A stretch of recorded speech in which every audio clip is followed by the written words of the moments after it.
My husband has been cheated on, and his paranoia turned into him accusing me of cheating, so I gave my husband an ultimatum, to go to therapy or I'll leave him.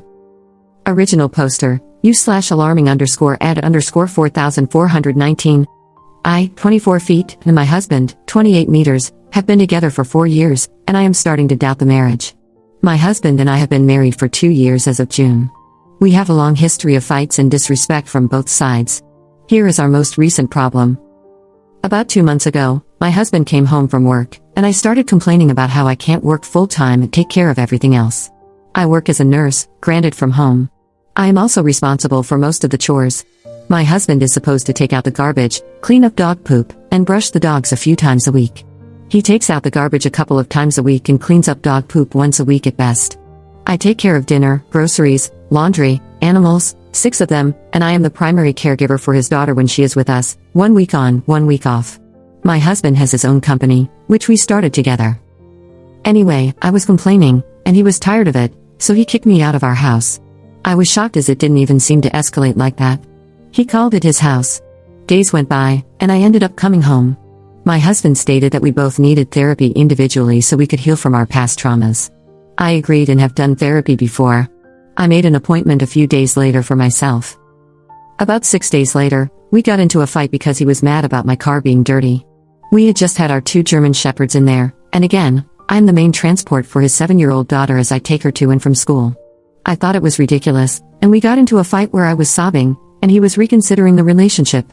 I almost left that day too. 3 to 4 weeks after that, we had another fight about intimacy.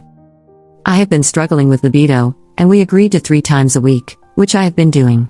He tried telling me I was not fulfilling this promise, even though I was. I said it was a waste of my time then. He was appalled that I said this and hung up on me. He wanted to talk about it a few days later, and I told him I felt like he was mad and that I was not in the right headspace. He said too bad and proceeded to tell me I ruined intimacy for him and that he could never have it again with me. I ended up taking accountability for what I said and apologized. He didn't do the same until much later.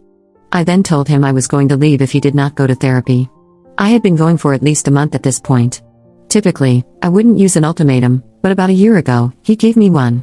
I was in the worst mental space I had ever been in, and granted, I had been unfair, snappy, and mean to my husband. We got into a fight, and he yelled at me while I was crying, saying that if I didn't get help, he would leave. I got help that day. Well, a month later, and he had not started therapy, then said I was trying to play the victim and manipulate him. So, I left.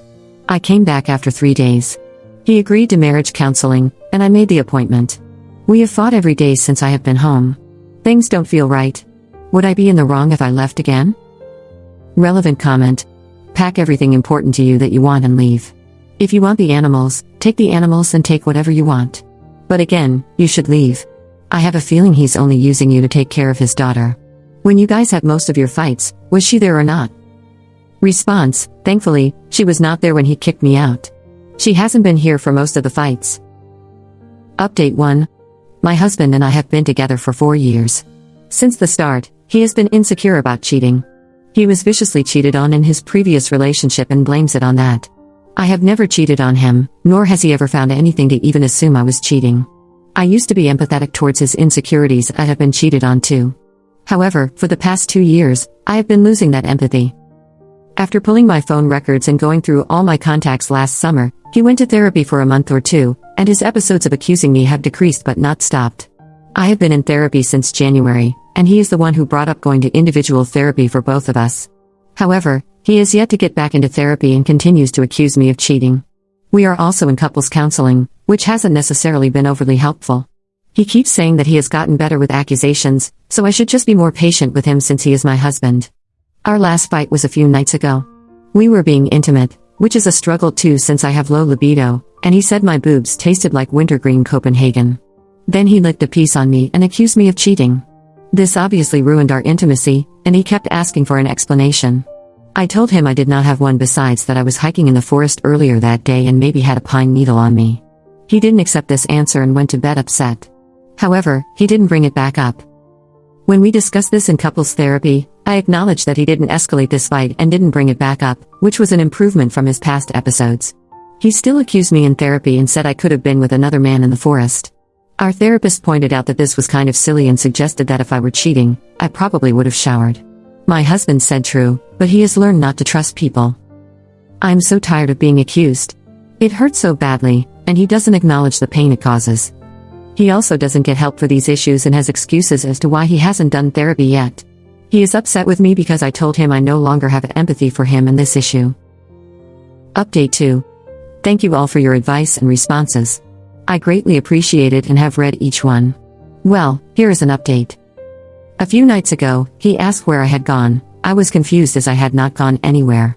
He proceeded to say my car was backed into the driveway. I don't back in unless I have groceries, and now was pulled in. I said I didn't go anywhere. He thought my answers were weird, and I was acting weird. But he left it alone. Later that night, I initiated hand-holding and cuddling. It was late, and I said I was going to bed and that I love him. He hesitated to give me goodnight kisses, but he did it anyway. A few moments later, he went to take a shower at 10 p.m., which he hasn't done before. I assumed he was taking care of business himself. During this time, I said a prayer and said, "This feels weird, give me a sign if this is weird." When he got out of the shower, he got back in bed and then tapped me. He proceeded to say he was done and that I was crushing his soul, because he says I don't initiate intimacy and am disrespectful, and said I am selfish. In couples therapy last week, he said he only needs to do it like once a month and will take other things as supplemental, essentially. He says that since I've come home, I haven't tried at all to give him what he needs. I'm trying my hardest. Let's not forget I take care of him, his kid, the animals, and the house, literally everything. He wants a gold star because he has helped me with the dishes more and has helped more with transporting his child to and from school and now summer camp.